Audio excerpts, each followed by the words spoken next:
All right. Welcome to Western Civ again, Western Civ 102, the second part of Western Civ. This is today's lecture is about Martin Luther.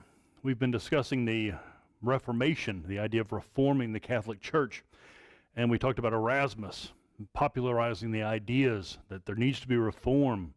And the last reformers have been treated very cruelly, possibly burned at the stake.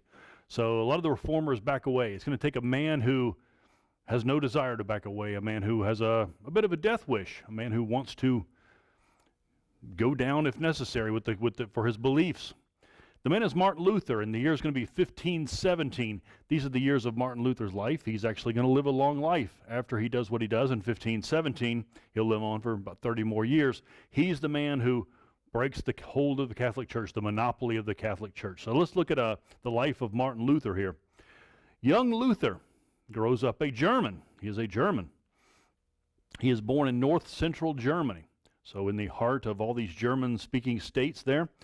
His father is the owner of a tin mine, so his father is middle class, a burgher, a man who makes money and wants his son to be educated. And Martin Luther, very bright, and father wants him to go to a university, get an education, possibly join one of the king's or prince's administration, be well set. So his father's wealthy, he wants his son to be wealthier. And the young Luther, we know about this because he wrote a lot throughout his life. And so we have just volumes and volumes and volumes of what Luther thought about things. And he talks about in his youth, he was most concerned with salvation. When you go to church back then, a Catholic church back then, there would be a lot of talk of damnation, pictures of hell and burning. And young Luther believed, worried about his salvation, young Luther believed that he was constantly haunted by sin and by Satan. Satan as a real entity, Satan incarnate, haunting him. And so he goes through life trying to be good, wanting to be saved. And as he gets older, around university age, he began to consider, how does God decide? How does God let some humans into heaven, some people into heaven, and then other humans are condemned to hell? So how does God decide? What is it? Is it one sin, 10 sins? Are there certain sins? And so his dad wants him to go to university. Martin Luther has all this pent-up frustration with his salvation. And one day he is actually struck by lightning. And he took that as a sign from God, and he will not go to university. He will go to a monastery instead and put himself away from sin, lock himself away and just pray and avoid sin that way. That's surely the way to salvation. At the monastery there, he writes, we know that he was a very good monk, very dedicated monk, and his leaders will recognize how bright he is, and he will begin studying theology. This is the study of the Bible. And again, this is the time of the Renaissance, so they're looking back at the original Greek here and then the Hebrew Torah and comparing the two. And he is ordained a priest in 1507, and he eventually will get a doctorate. He will become a professor of theology in the year 1513. Now, the year we're heading for is 1517. That's the year this all goes down. So it's not long after his doctorate that he's going to go into action. He's a man of action. So he's at the University of Wittenberg, professor there, and studying theology, teaching theology. And it's at this time that this is part of the Holy Roman Empire. Wittenberg is in northern Germany up here. So here are the German states, and Wittenberg will be in here, the mess of states in the middle is the German states, and the Holy Roman Empire is there, and he's part of the Holy Roman Empire. This is important, a state of the Holy Roman Empire. And here he stumbles upon a Bible verse. There is, he's studying the Bible intently, every single word and letter in Greek and in Hebrew, and he finds a Bible verse that really strikes him. In fact, it solves his lifelong question of salvation. The Bible verse is from Paul's letters to these original Christian churches, Paul of Tarsus, and the one letter that he wrote to the church in Rome. In fact, the verse is Romans 1:17. This will become the Bible verse for Lutherans as they're looking for salvation. How does God decide who is saved? Well, this one Bible verse will do it for Lutherans. Martin Luther says, the just. And by this, he will read it into those who get to go to heaven. The just, the righteous, shall live by faith. There's your answer. righteous people, the saved people, live by faith. And so when he translates this from the Greek, the letter was originally in Greek, he will translate it as the just shall live by faith alone. This is all that you need. This is how God decides. If you are faithful, you'll be saved, and that's all you need to worry about. Just keep the faith, and heaven awaits you.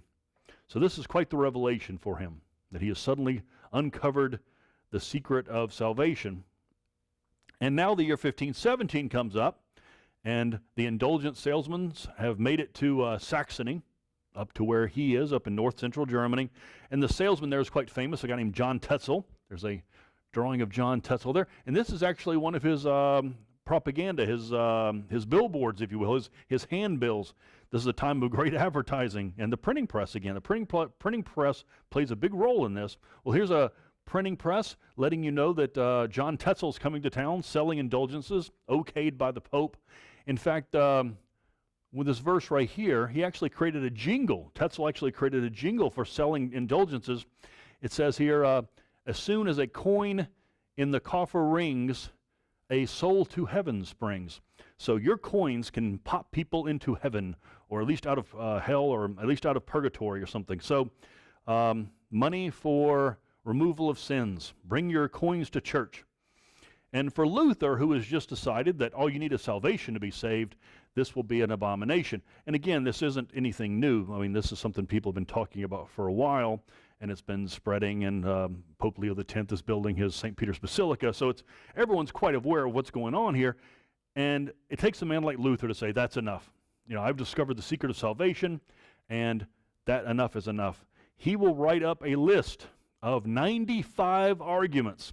Luther's 95 theses, literally 95 arguments why you should not buy indulgences. If you need one reason, I've got 95 reasons why you should not buy these indulgences. 95 theses, and he posts them on the door here at Wittenberg Cathedral, still there. This will be a holy shrine for Lutherans. 95 arguments why you should not buy indulgences. The story of Luther on these theses is that he actually at first published them or printed them in Latin, didn't get much attention that way, and so he had them rewritten in German so that everyone could read them, and then he got a response. And when Tetzel showed up here in Saxony to sell his pieces of paper for removal of sins, people weren't buying. Oops, the chain has been broken. So Tetzel will write back down to Rome saying, I'm sorry, I can't send you money this time because it's all dried up. Something's going on. In fact, he will name Luther, that this guy named Luther is telling people not to buy these indulgences. And the Pope finds out about this, that the money's drying up. And Leo X's response is simply, well, someone needs to stop this drunken German. I'll have him arrested. So the word will be sent up to the leader of Saxony, the ruler of Saxony, to get Luther out of the way. Well, the leader of Saxony at this time is a guy named Frederick the Wise. Now again, he's not a king, he's not a duke. This is the Holy Roman Empire, and the Holy Roman Emperor is an elected official, and he is one of the electors. There are 7 men who elect the Holy Roman Emperor, and he's one of them. He is called the Elector of Saxony, and there will be 6 other electors. And so he's got a powerful voice in the Holy Roman Empire, and when word comes down from the Pope that I want a German arrested, well, Frederick the Wise is going to kind of protect his rights. He has a lot of rights as an elector. And so he's actually going to protect Luther. He will not let Luther just be arrested for this. And this also is part of his move against the Holy Roman Empire. He doesn't want his emperor to just run over him like this, to just have someone arrested. This is an elector, a powerful man, asserting his position in the Holy Roman Empire.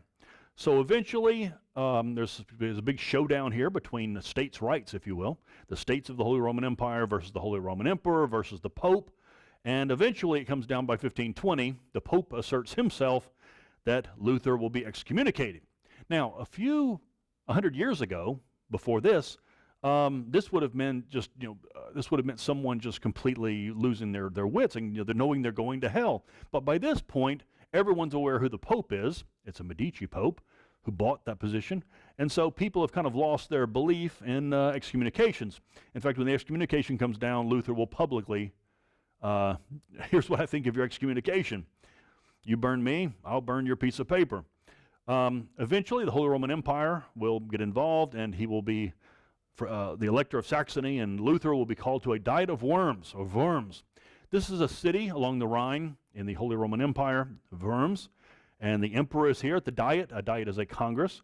The emperor is there, all the princes of the Holy Roman Empire are there, and this is the big event. Luther is called before the emperor to explain himself, and why are you doing this? Why are you causing such a disruption between the states of the Holy Roman Empire and the Pope himself? And Luther's defense is going to be the stuff of legend. That, in fact, we have his speech. It's not the stuff of legend, it's the stuff of reality. He will say, I will not go against my conscience. I will not back down one step against a pope that I do not believe has any power and authority. If you can show me in the Bible where he has authority, I will back down, but I will not go against my conscience. And so, here I stand becomes the catchphrase, the battle cry for Lutherans. Here I stand, burn me now. Luther probably brought along his own sticks of wood. I think he had a bit of a death wish here because people were telling him don't go, but he goes to this and he says, burn me, here I stand. And the sentence comes down of guilty, and it turns out that he will be escorted away. Depending on what book you read, some will say he is led away, others will say he escaped, but he definitely had some help in getting out of this diet of worms where they were getting ready to burn him. He escapes to a castle in the middle of Germany, just in the middle of nowhere, Wartburg Castle, which now becomes famous. It's up on this hilltop, this little castle up on a hill. It's now a pilgrimage for Lutherans to go there. And it's in this castle that he will hide himself and change his name and act like another monk, just hiding. And he will, with a lot of time on his hands, as people await to see what happens, he will translate the Bible into German, figuring if they're going to burn me, I might as well go for the whole deal here. They burned people who translate the Bible, and so might as well go ahead and do it. He will sit down and translate the Bible into German. His desk is still there, and pictures. There's even a spot on the wall where he claims that the devil was haunting him, and he threw an inkwell, a bottle of ink at the devil. So this little room becomes legendary, where he writes his Bible. Lutheran writes the Bible in German. It'll be sent out to be published with the printing presses working, and this will become the most desired book, Luther's German Bible.